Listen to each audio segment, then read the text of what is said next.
Hi, everybody. Welcome back to my YouTube channel, Politics with Sherry Jacobus. Thank you for subscribing. And if you're not a subscriber yet, I hope you'll help us out and hit the button. You noticed yesterday I put a new show on here that I'm doing. I'm going to try and do it once a week with Eric Ham. He's one of the best political analysts around. He's just not finally getting him busy on, on social media so everyone will know who he is. People do say, he's the best political analyst no one's ever heard of. So, in addition to what I do here, which is, is a little bit of everything, hardcore politics, commentary, sometimes just a rant, he and I are going to focus. Our show is just the election show, and we're going to focus on midterm elections. Sometimes do a deep dive into specific races or what's going on in a state or how things are affecting midterms. A little bit more straight up analysis and a narrower focus, a deeper dive, because we're in an election year, a midterm election year. We hope, if we get to have elections, and people get interested in the data and the anecdotal stuff, the stuff that gives us information to give us kind of, we can peer around corners. So a little bit more of a pure, I don't even want to call it politics, pure election stuff. So we're going to get a little bit of both, because I think that, we could do that. I think there's a void there. So that's also on this page, but separate from what I do here alone. The news that Don Lemon has been arrested kind of shocked us all. And then we also have another independent Black journalist in Minneapolis who was arrested. Yeah. Georgia Fort. I don't know if it's a coincidence that if they're targeting Black journalists, but they're doing this. But if you want to look for a pattern, Donald Trump also is now calling for the arrest of Barack Obama. And I think Pam Bondi's going to do it. She's putting out creepy videos, really creepy videos. This woman is a monster and should be treated appropriately as such, as a monster, for every day for the rest of her life. Anyway, Donald Trump on Truth Social, he says, breaking. The Director of National Intelligence, Tulsi Gabbard, has just released hundreds of bombshell Russiagate documents proving that Barack Obama personally ordered CIA agents to manufacture false intelligence on President Trump and was actively working with the enemy to undermine and erode Americans' confidence in our democracy and President Trump's landslide 2016 victory. It was a coup attempt by Barack Hussein Obama and his cronies, as Jesse Waters, he's quoting Jesse Waters, said, whatever happens to these guys is not revenge, it's accountability, and it's time for people to pay the price. And then Trump says, arrest Obama now. Okay. Trump lost in courtroom after courtroom after courtroom after courtroom, 60 some odd courtrooms, 8 with Georgia alone, trying to get somebody. Even his own judges wouldn't say that the election was stolen or that there was fraud on a large scale. Nothing. He lost. I'm hearing through sources. I gotta be careful what I say here. There are some reporters who've known for a long time. They were told, this is how Trump got Republicans in Congress to go along with him with these claims in 2020. They were told allegedly before the election that it was rigged, for Trump. And then when that didn't happen, they all thought, oh, what happened? We thought this was a lock. Well, we know what happened. Yes, Trump cheated, but Putin cheated for him in 2016. I don't think there's any doubt about that. And in 2020, they were repeating this, but because of the pandemic, there were more mailed-in ballots, more paper ballots than they could handle, and plus a huge turnout in favor of Biden-Harris. And they couldn't overcome that with the usual ways of cheating, which is why they had to get Elon Musk's help in 2024. Okay, so the guy who's the head of Georgia elections, Fulton County, he, after the FBI raided and took, Trump does not have a right to these ballots. He's claiming that he has a legal right to confiscate ballots. No, he does not. What Trump did, what the FBI did, was a crime. Make no mistake about it. Once they can get the ballots, especially if in the midterms they can get absentee ballots before they're open and counted, it's all over. And that is what he's planning on doing. He's been talking for a while saying, oh, we should have gotten the ballot boxes in 2020. He does say in advance what he's going to do, and I believe he will try and arrest Barack Obama. he will try and remove his Secret Service, or maybe he's got Obama's Secret Service compromised in the way he had Biden's compromised. And we know that, and Mike Pence is compromised on January 6th. All of this is really happening. None of this is hyperbole. I'm going to say it again. Shame on the people that were telling it, lulling us into a false sense of security, telling us that Merrick Garland was on the job or this can't happen in America. It happened. And there are some of us that have long known what Trump is. I'm one of them. So, on Don Lemon's arrest, and I see Jake Tapper speaking out about it. We see a lot of people speaking out on it. And again, I'm not trying to make this about me. I'm just stating what happened to me because it was I was a canary in the coal mine. And you have to listen to people like me too, even if I'm not as big and famous as a Don Lemon. But 10 years ago, right about now, almost to the day, was when I was banned. I was thrown off CNN. I'd been on hundreds of times over the years, thousands of times between Fox News, MSNBC, and CNN. Like 17 years. I was a pundit. I was a rhino Republican. So, sometimes Fox didn't want me. And I was anti-Trump from the beginning. From the beginning. No, I shouldn't say from the beginning. I didn't. He was just one of 16. And I agreed to have lunch with a friend who then brought along a guy I'd never met before named Corey Lewandowski. And that's when they were trying to talk me into working for Trump. Remember? And I have receipts later showing that I said, thanks, but no thanks. And telling my friend, yeah, Lewandowski's, because Lewandowski is a hothead. I had never run into anybody like that in politics. And I've been involved in some pretty big political things where things can get rough, but I'd never witnessed the likes of this. Now, this was like May of 2015, before we really knew any of this stuff. I had only a little bit of awareness of Trump from like the tabloids. He wasn't on my radar as anybody serious. Okay. So, but I waited, and my first public criticism of him was when he made the comments about John McCain and his POW status. Yeah. And then I went public. Okay. So then I went public when they came out with a big thing that he had a super PAC, was lying about self-funding. It was October of 2015, came out in the Washington Post. Lewandowski lied, hung up the phone on the reporter, blah, blah, blah. So I stepped up and said, oh no, he has, when they told me all about it, because the friend who first approached me, we're going to have lunch, longtime friend. I have lunch with a lot of people. He actually at the time was working on the Trump Exploratory Committee. That's why he was in New York. I was living in New York at the time. He was an old friend from DC. And he was transitioning over to the super PAC, the one they claimed they didn't have. Okay. So that was the day that Roger Ailes got a call, I guess, from Trump, and they said, kick her off. I was canceled on Fox. I was banned from Fox because I had dared to tell the truth, to step up and tell the truth about Trump. Well, actually, there was the article. Then I stepped forward. Then there was a follow-up article where I was quoted, and then they were caught. And I wanted to expose them, of course. Why not? So that was October of 2015. That was the day the catfishing of me started, only we didn't know it until later when the FBI was matching up dates. Remember the catfishing, people claiming that that was a lawyer representing expats or people who were connected to the U.S. through marriage, big GOP donors who wanted to stop Trump, wanted my help. They were maybe backing Carly Fiorina. Yeah, that kind of catfishing, not romantic.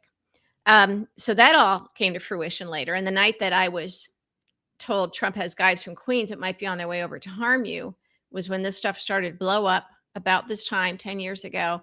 And it was the night we realized that the Trump people figured out that I had figured out the catfishing. Now, at this point, also, I go on Don Lemon's show, primetime show, and I'm going after Trump because he had backed out of the Fox News debates. He was afraid of Megyn Kelly. Back then, she was normal. Now she's just sucking up to MAGA for, because she's bitter about getting fired from NBC. So she's trying to get her old audience back. Megyn, I don't believes a word she is saying in support of Trump. Remember, I used to know Megyn, be around her a lot. We were friendly.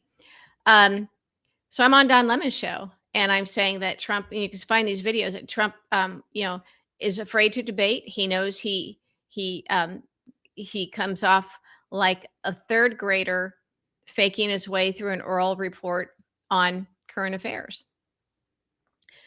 Corey Lewandowski starts defaming me, calls in, of all places, Morning Joe, trying to claim that I was on Megyn Kelly's show the night before. I wasn't. I was on Don Lemon's show. I'd never been on Megan's show, but they had to somehow tie me in and attack me because they knew that I knew stuff.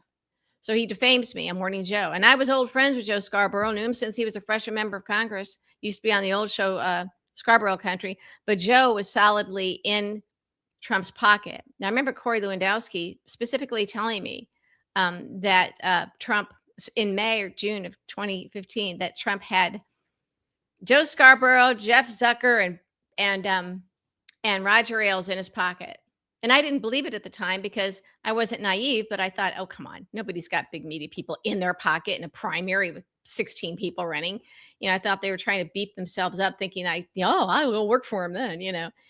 So I'm on Don Lemon's show the next week with Kayleigh McEnany, and that's when Trump defames me on Twitter and my life blows up. Well, he also told Jeff Zucker to ban me from CNN, and Jeff Zucker did.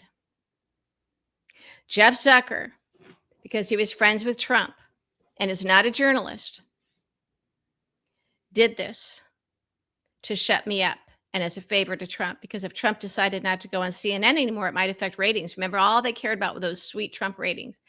Don Lemon did not come to my aid. He did let that happen because I'm not important.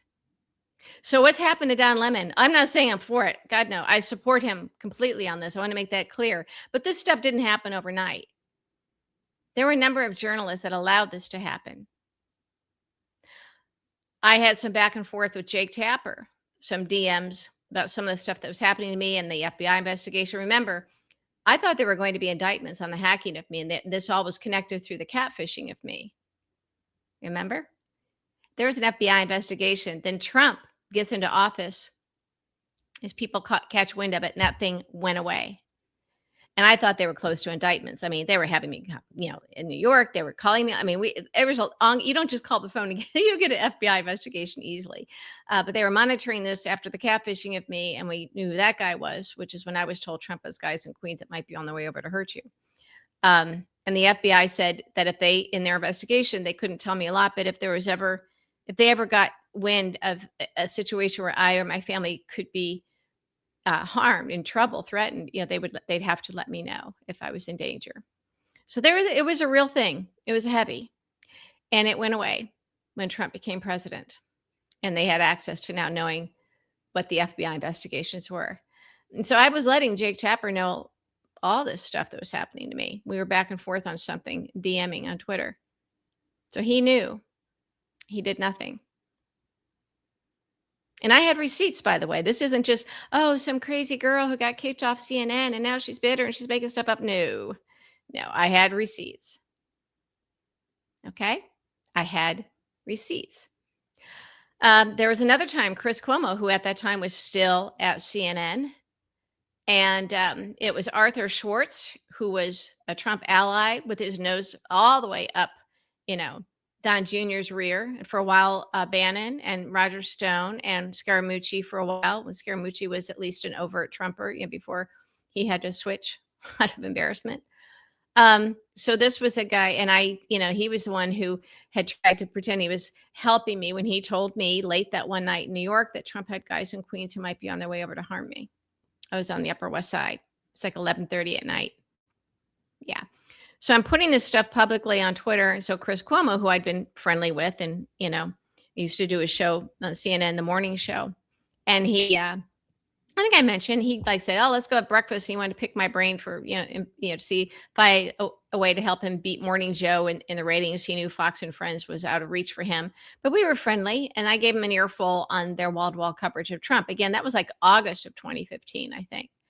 So with our limited knowledge about how things were back then, I knew some things. So then Chris and I are back and forth, and I'm like, and he said, and I'm telling him, I said, Chris, you're aware, he wanted me to help them because I guess Jeff Zucker was being targeted by Arthur Schwartz, who was going to had all this dirt on people at the networks they were targeting or something. And, Chris was thinking, "Oh, he wanted they wanted my help," and I'm like, "Well, you know what you guys did to me." He disappeared so fast after that when I reminded him, that I'm out there in the boonies. I lost my livelihood. He never spoke up. Here he is trying to protect his boss, Jeff Zucker, but he never spoke up when they did this to me at CNN. And there was even a Washington Post piece counting the number of times I've been on CNN and how it dropped off that day because clearly Trump had told them to do it and they were obeying. Same with Fox. So our media did this. This is not an overnight thing that anybody should be shocked about what's happened to Don Lemon and others. Our media did this. They allowed it to happen to people that they thought didn't matter, like me. Again, I'm not trying to make it about me, but it is part of the story about how we got to this place. When they came for the little guy, but they didn't come to me. I didn't, yeah. They come to the reporters. We don't know what happens after that. They all knew what Trump was. Now it happened. They don't care until it happens to them or somebody at their level. There were some print reporters who were making big money, big game over their books and their reporting on Trump and MAGA and all that. And I had real information, a lot of details to follow. This was the FBI investigation, the threats, the whole 9 yards. And how that had disappeared and been covered up. And remember, I couldn't even talk about the FBI investigation for a long time, but when I figured out what was happening, I was going public because you can't talk about it. You shouldn't be talking about FBI investigation, while it's going on. All right. Politico did do something on it, but I did approach other reporters. And if I couldn't explain it in like 5 seconds, like elevator pitch, no, because I wasn't part of the cool kids crowd or something. There are other people like me who were big targets of Trump's and his people. And we did try to tell people because we knew what he was early on. We were trying to alert people to this. The canary in the coal mine. I've been screaming about this for a decade, just like we knew that Merrick Garland was not doing his job and we were slammed. And when I try and warn you about other people, and I'm not going to mention their names again because then I get beat up for that because, we like them and they seem redeemed. Ugh.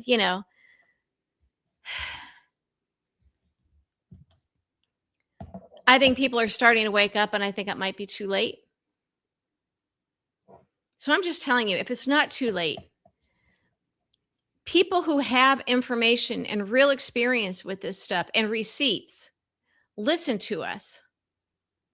Even if the guys that you think are the cool guys with the clever tweets, famous last name or whatever, or put out clever videos, these are the guys you want to have a beer with, but, listen to the real deal. This does not surprise me that Trump is now jailing journalists.